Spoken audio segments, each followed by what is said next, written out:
সুপ্রিয় দর্শক, আসসালামু আলাইকুম। সবাইকে স্বাগত জানাচ্ছি আজকের গুরুত্বপূর্ণ সংবাদে। প্রথমেই জানিয়ে দিচ্ছি সংবাদ শিরোনাম, পরে বিস্তারিত। তফসিলের কাউন্টডাউন শুরু। চারদিকে দাউ দাউ উত্তেজনা, সংঘাত, সহিংসতায় দেশজুড়ে আতঙ্ক। এদিকে মাইকে ঘোষণা দিয়ে গণপিটুনি, এক যুবক নিহত। এরপর থাকছে চাঁদাবাজদের নির্মূল না করা পর্যন্ত লড়াই চলবে হাসনাত। সর্বশেষ থাকছে সেনাবাহিনীর ভূমিকা ভালো মনে করেন বেশিরভাগ মানুষ। শুনছিলেন সংবাদ শিরোনাম, এখন বিস্তারিত। তার আগে ছোট্ট একটি আবেদন, একবার চোখ বন্ধ করে ভাবুন তো, যে দেশ একসময় নিজের টাকায় পদ্মা সেতু বনিয়েছিল, যে দেশ প্রথমবারের মতো মেট্রো রেল, বিদ্যুৎ, ডিজিটাল কানেকশন পেয়েছিল, সেই সময়টার নাম শেখ হাসিনা যুগ। হ্যাঁ, হয়তো সমালোচনা ছিল, কিন্তু তখন ছিল উন্নয়ন, ছিল দিক নির্দেশনা, ছিল আশা। আর এখন ইউনূস সরকারের নামে চলছে নতুন অধ্যায়। বলা হয় তারা আনছে গণতন্ত্র, বাকস্বাধীনতা, ভোটাধিকার। তবে প্রশ্ন থেকে যায়, উন্নয়ন না স্বাধীনতা, কোনটা আজ আপনার কাছে বেশি গুরুত্বপূর্ণ? যদি আপনি মনে করেন শেখ হাসিনার সময়টাই ছিল ভালো, তাহলে নিচে লিখুন, জয় বাংলা, জয় বঙ্গবন্ধু, শেখ হাসিনাকে আবারও চাই। আর যদি বিশ্বাস করেন বর্তমান সরকারের নীতি দেশকে এগিয়ে নিচ্ছে, তাহলে লিখুন, সময় এখন পরিবর্তনের। চলুন বেশি কথা না বাড়িয়ে বিস্তারিত জেনে নিই। তফসিলের কাউন্টডাউন শুরু। চারদিকে দাউ দাউ উত্তেজনা, সংঘাত, সহিংসতায় দেশজুড়ে আতঙ্ক। ত্রয়োদশ জাতীয় সংসদ নির্বাচন সামনে রেখে দেশের পরিবেশ এখন যেন উত্তপ্ত লোহা। যে মুহূর্তে ছোঁয়া যাবে সেখানেই চিঁ চিঁ শব্দ। নির্বাচন কমিশন ৮ থেকে ১৫ই ডিসেম্বরের যে কোনো দিন তফসিল ঘোষণা করতে পারে।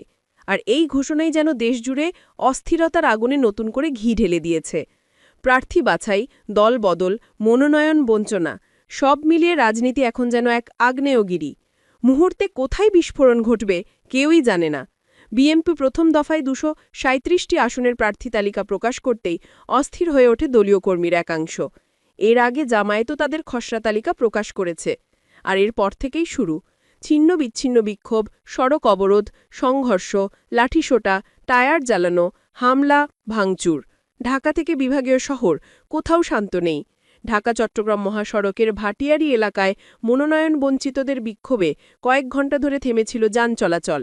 সীতাকুণ্ড, রাঙামাটি, মেহেরপুর, এমনকি ঢাকা-ভাঙ্গা এক্সপ্রেসওয়ে পর্যন্ত উত্তপ্ত থাকে মনোনয়ন নিয়ে ক্ষুব্ধ নেতাকর্মীদের মিছিল আর সড়ক অবরোধে। কোথায় পুরনো প্রার্থীর বিরুদ্ধে ক্ষোভ, কোথায় নতুনের ওপর হামলা। দুই পক্ষই একে অপরকে দায়ী করছে, আর সাধারণ মানুষ দিন শেষে শিকার হচ্ছে দুর্ভোগের। সিনেমার দৃশ্যকেও হার মানা এমন এক নৃশংস ঘটনার জন্ম দেয় চট্টগ্রাম ৮ আসন। বিএনপি মনোনীত প্রার্থী এরশাদুল্লাহ জনসংঘে বের হলে দুর্বৃত্তের গুলিতে তার অনুসারী বাবলা নিহত হন। এরশাদুল্লাহ নিজেও পেটে গুলিবিদ্ধ হয়ে বেঁচে গেলেও পরিস্থিতি কোন দিকে গড়াচ্ছে তা এর মধ্যেই স্পষ্ট হয়ে গেছে। ফরিদপুরে বিএনপির দুই গ্রুপের সংঘর্ষে পুলিশসহ কয়েকজন আহত।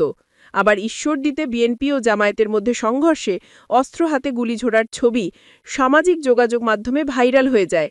ওই ঘটনায় আহত হয় অন্তত ২৫ জন। অভিযোগ, বিপর্যয়ের এই খেলায় যেন প্রতিটি পক্ষ অন্য পক্ষকে কোণঠাসা করতে চায়। হিউম্যান রাইটস সাপোর্ট সোসাইটির সাম্প্রতিক প্রতিবেদন আরও ভয়ঙ্কর চিত্র তুলে ধরছে। শুধু নভেম্বর মাসে রাজনৈতিক সহিংসতা ৯৬টি ঘটনা, ১২ জন নিহত, ৮৭৪ জন আহত। বিএনপির অভ্যন্তরীণ কোণ্ডল থেকেই ১০ জনের মৃত্যু আর ৫১২ জন আহত। এই সংখ্যা যেমন ভয়ঙ্কর, তার চেয়েও ভয়ঙ্কর হল এগুলোই যদি তফসিল ঘোষণার আগের চিত্র হয়, তাহলে তফসিলের পর কি হবে? রাজনৈতিক বাস্তবতাও বদলে গেছে। আওয়ামী লীগ সরকার পতনের পর এখন কার্যক্রম স্থগিত। দলটি নির্বাচনে অংশ নেওয়া নিয়েও প্রশ্ন। অন্যদিকে নিষিদ্ধ হলেও জামায়াত আনা সক্রিয়, প্রার্থী তালিকাও প্রকাশ করেছে। নতুন জোট, গণতান্ত্রিক সংস্কার জোট ঘোষণা দিয়ে মাঠে নেমেছে। এতগুলো দলের আলাদা আলাদা স্বার্থ, আলাদা উত্তেজনা, সব মিলিয়ে নির্বাচন যেন এখন রাজনৈতিক দাবার ছক, যেখানে এক চালেই বদলে যেতে পারে দেশের নিরাপত্তা পরিস্থিতি। ঢাকা বিশ্ববিদ্যালয়ের অধ্যাপক ড সাজ্জাদ সিদ্দিকীর বাসায় নির্বাচন নিয়ে যে ধোঁয়াশা তৈরি হয়েছে, সে দায় পুরোপুরি সরকারের। রোডম্যাপ পরিষ্কার না থাকায় উত্তেজনা আরও বাড়ছে। লেভেল প্লেয়িং ফিল্ড নেই, আওয়ামী লীগ নেই, বিএনপির শীর্ষ নেতৃত্ব হাসপাতালে বা দেশের বাইরে। চারদিকে যে অবিশ্বাস তৈরি হয়েছে তা সহিংসতার ঝুঁকি বাড়াচ্ছে। এদিকে আইনশৃঙ্খলা বাহিনী বলছে তারা প্রস্তুত। আইজিপি বাহারুল আলম জানিয়েছেন তফসিলের পর সংঘাত বাড়তে পারে, কিন্তু পুলিশ প্রস্তুত। ঢাকার পুলিশ কমিশনারের দাবি এখনও সবকিছু নিয়ন্ত্রণে আছে। কিন্তু সাধারণ মানুষের প্রশ্ন, নিয়ন্ত্রণে আছে সত্যিই, নাকি তফসিল ঘোষণার সঙ্গে সঙ্গেই ছড়িয়ে পড়বে রাজনৈতিক রণভূমি? এখন দেশ তাকিয়ে আছে তফসিল ঘোষণার মুহূর্তে আসলে কি ঘটবে। উত্তপ্ত রাজনীতির আগুন কি আরও বাড়বে, নাকি শেষ পর্যন্ত নির্বাচন পরিবর্তনই হবে? সব প্রশ্নের উত্তর পেতে এখন শুধু সময়ের অপেক্ষা। এদিকে মাইকে ঘোষণা দিয়ে গণপিটুনি, এক যুবক নিহত।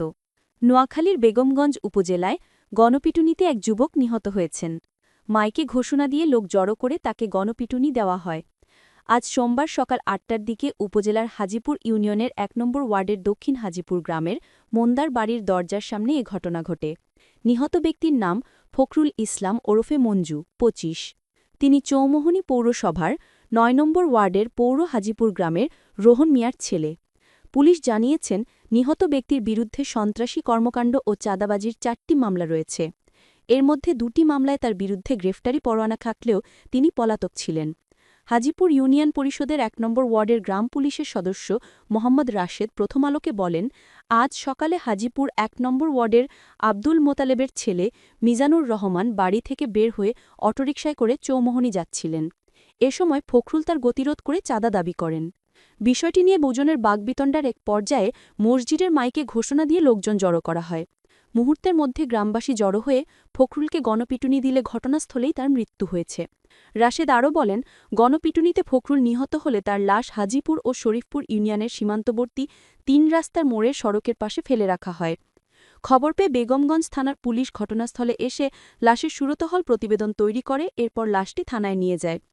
হাজিপুর ১ নম্বর ওয়ার্ডের বাসিন্দা ও চৌমোহনী বাজারের ব্যবসায়ী আব্দুল মোতালেব বলেন, আমার ছেলে বাড়ি থেকে ২০,৫০,০০০ টাকা নিয়ে দোকানে যাচ্ছিল। পথে অটোরিকশা থেকে নামিয়ে কিছু টাকা ছিনিয়ে নেয় ফখরুল। এ সময় আমার ছেলেকে মারধর শুরু করলে তার চিৎকারে এলাকার লোকজন এগিয়ে এসে ফখরুলকে গণপিটুনি দিয়েছেন। এ সময় ফখরুলের মৃত্যু হয়।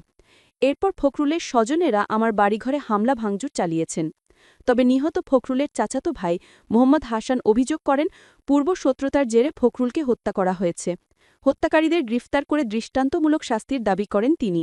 হাসান বলেন, ফখরুল তার বোন রেহানা আক্তারের বাড়ি থেকে নিজ বাড়িতে যাচ্ছিলেন।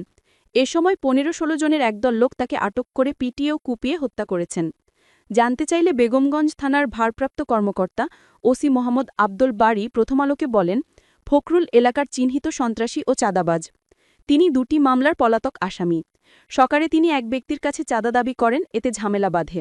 এলাকাবাসী মসজিদের মাইকে ঘোষণা দিয়ে লোক জড়ো করে তাকে গণপিটুনি দিয়েছেন। এ সময় তার মৃত্যু হয়েছে। ওসি আরও বলেন, লাশটি উদ্ধার করে ময়নাতদন্তের জন্য মর্গে পাঠানো হয়েছে। পুলিশের ঊর্ধ্বতন কর্মকর্তারা ঘটনাস্থল পরিদর্শন করেছেন। বিষয়টি খতিয়ে দেখে প্রয়োজনীয় আইনি ব্যবস্থা নেওয়া হবে। সর্বশেষ, চাঁদাবাজদের নির্মূল না করা পর্যন্ত লড়াই চলবে হাসনাতের। জাতীয় নাগরিক পার্টির এনসিপির দক্ষিণাঞ্চলের মুখ্য সংগঠক হাসনাত আবদুল্লাহ বলেছেন, আজকের চাঁদাবাজ আগামী দিনের টেন্ডারবাজ। চাঁদাবাজরা কিছুদিন পর মানুষের ঘরের ইট খুলে নিয়ে যাবে। তাই চাঁদাবাজদের নির্মূল না করা পর্যন্ত আমাদের লড়াই অব্যাহত থাকবে। প্রয়োজনে ৩০০ ভোট পাব, কিন্তু চাঁদাবাজদের কাছে মাথা নত করব না। রাজমিস্ত্রি ওর খেটে খাওয়া মানুষগুলো আমার বাবার বন্ধু। এবার তারাই হবে আমার নির্বাচনের এজেন্ট, কারণ তাদের সন্তান এবার নির্বাচনে দাঁড়িয়েছে।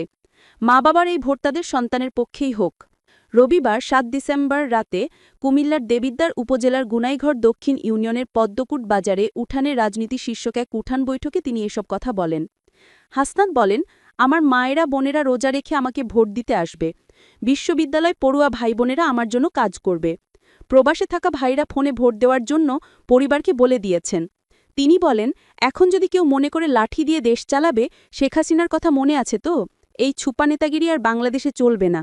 আমাদের ঐক্যবদ্ধ থাকতে হবে, কেননা আমরা যারা নেতা বানাই, নেতারা কখনো আমাদের মানুষই মনে করে না। নেতার জন্য বিশেষ ব্যবস্থা, বিশেষ চেয়ার, বিশেষ প্রোটোকল, এই বিশেষ মানুষকে আর আমরা সাধারণ মানুষের নেতা হিসেবে মানব না। দেবিদ্বার উপজেলা এনসিপির ভারপ্রাপ্ত প্রধান সমন্বয়কারী জাহাঙ্গীর আলমের সভাপতিত্বে উঠান বৈঠকে বক্তব্য রাখেন যুবশক্তির কেন্দ্রীয় সংগঠক নাজমুল হাসান নাহিদ, মোহাম্মদ মুজিবুর রহমান, ওসমান গনি মোল্লা ও শামীম কাউসার।